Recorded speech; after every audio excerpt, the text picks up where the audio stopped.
ನಮಸ್ಕಾರ ವೀಕ್ಷಕರೇ, national testing agency ಮತ್ತು ಕೆಇನಿಂದ ಲೇಟೆಸ್ಟ್ ಅಪ್ಡೇಟ್ ಇದೆ. ಸೊ ಕಂಪ್ಲೀಟ್ ಆಗಿ ವಿಡಿಯೋ ವಾಚ್ ಮಾಡ್ಕೊಳ್ಳಿ. ಸೊ ಮೊದಲನೇದು ಹೇಳಬೇಕಂದ್ರೆ ಎನ್ಟಿಎ ಬಗ್ಗೆ ನಿಮ್ಮ OMR sheet scan copy already available ಇದೆ. ರೆಕಾರ್ಡೆಡ್ ರೆಸ್ಪಾನ್ಸಸ್ ಅವೈಲೇಬಲ್ ಆಗಿದೆ.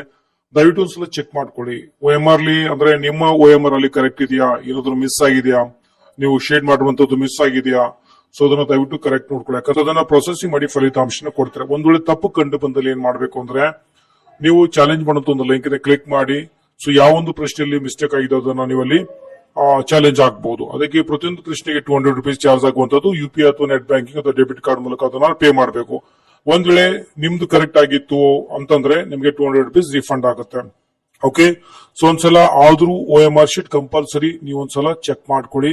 ಸೊ ಲಿಂಕ್ ಆಗಿ ಕಮೆಂಟ್ ಸೆಕ್ಷನ್ ಕೊಟ್ಟಿರ್ತೇನೆ, ಕ್ಲಿಕ್ ಮಾಡಿ ಲಾಗಿನ್ ಮಾಡಿ. OTP ಅಲ್ಲಿ ಎಂಟರ್ ಮಾಡಿದಾಗ ನೀವು ಲಾಗಿನ್ ಮಾಡ್ಕೊಂಡು ಸೊ ನಂತರ ನೀವು ಅದನ್ನ ಚೆಕ್ ಮಾಡ್ಕೊಳ್ಬಹುದು.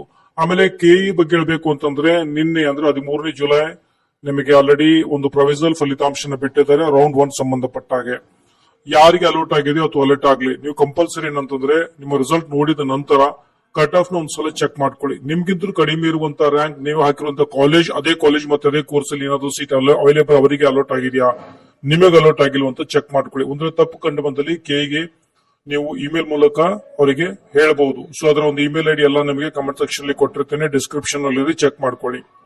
ಓಕೆ, ಸೊ ಇದು ಇನ್ನೊಂದು ನೆನ್ಪಿಟ್ಕೊಳ್ಳಿ, ಬಿಟ್ಟಿರುವಂತಹ ಫಲಿತಾಂಶ ಏನಿದೆ ನೋಡಿ, ಇದು ಫೈನಲ್ ಇಲ್ಲ. ಇದನ್ನು ತೆಗೆದುಕೊಂಡು ಹೋಗಿ ಅಡ್ಮಿಷನ್ ಮಾಡ್ಕೊಂಡು ಇರುವುದಿಲ್ಲ. ಸೊ ವೇಟ್ ಮಾಡಿ, ಫೈನಲ್ ನಿಮಗೆ 15ನೇ ತಾರೀಕು ಬರುತ್ತೆ. ಆ ಒಂದು ಫಲಿತಾಂಶ ಬಂದ ನಂತರ ನಿಮಗೆ ಆಮೇಲೆ ಚಾಯ್ಸಸ್ ಮಾಡ್ಬೇಕಾಗತ್ತೆ. ನೀವು ಅಡ್ಮಿಷನ್ ಮಾಡ್ಕೊಳ್ತಿರೋ ಅಥವಾ ಹೋಲ್ಡ್ ಅಲ್ಲಿ ಇಟ್ಕೋತಿರೋ ಅಥವಾ ಸಿಕ್ಕಿರೋ ಕಾಲೇಜ್ ಡಿಲೀಟ್ ಮಾಡ್ತಿರೋ ಏನ್ ಅನ್ನೋದನ್ನ ನಿಮಗೆ ಫಲಿತಾಂಶದ ಅಂದ್ರೆ ಚಾಯ್ಸಸ್ ಕೊಟ್ಟಾಗ ನೀವು ನಿರ್ಧಾರ ಮಾಡಬೇಕಾಗುವಂತದ್ದು. 15ನೇ ತಾರೀಕು ಫಲಿತಾಂಶ ಬರುತ್ತೆ. ಸೊ ಅದಕ್ಕೆ ಸಂಬಂಧಪಟ್ಟ ಡೀಟೇಲ್ ವಿಡಿಯೋ ನೆಕ್ಸ್ಟ್ ವಿಡಿಯೋದಲ್ಲಿ ಮಾಡಿರ್ತೇನೆ. ಒಟ್ಟಾಗಿ ಪ್ರೆಸೆಂಟ್ ಸಿಚುವೇಶನ್ ಏನಂದ್ರೆ ನೀವು ರಿಸಲ್ಟ್ ನೋಡಬೇಕು, ಕಟ್ ಆಫ್ ಚೆಕ್ ಮಾಡ್ಕೊಳ್ಳಿ, ಎಲ್ಲ ಕರೆಕ್ಟ್ ಇದೆಯಲ್ಲ ಅಂತ. ನೀವು ಒಂದ್ ವೇಳೆ ಕರೆಕ್ಟ್ ಇತ್ತು ಅಂದ್ರೆ ಓಕೆ, ಇಲ್ಲಪ್ಪ ಅಂದ್ರೆ ದಯವಿಟ್ಟು ಇಮೇಲ್ ಮುಖಾಂತರ ಕೆಇಗೆ ತಿಳಿಸಿ. ಎಲ್ಲಾ ಪರಿಶೀಲನೆ ಮಾಡಿ ಜುಲೈ 15ನೇ ತಾರೀಕು ಫೈನಲ್ ಫಲಿತಾಂಶ ಬರುವಂತದ್ದು. ಮುಂದಿನ ಪ್ರೊಸೀಜರ್ ಸಹ ನಿಮಗೆ ವಿಡಿಯೋ ಮುಖಾಂತರ ಹೇಳಲು ಪ್ರಯತ್ನ ಮಾಡ್ತೀನಿ. ಈ ವಿಡಿಯೋದಲ್ಲಿ ಅಷ್ಟೇ. ಮತ್ತಷ್ಟು ಮುಂದಿನ ವಿಡಿಯೋದಲ್ಲಿ ಟೇಕ್ ಕೇರ್, ಬಾಯ್.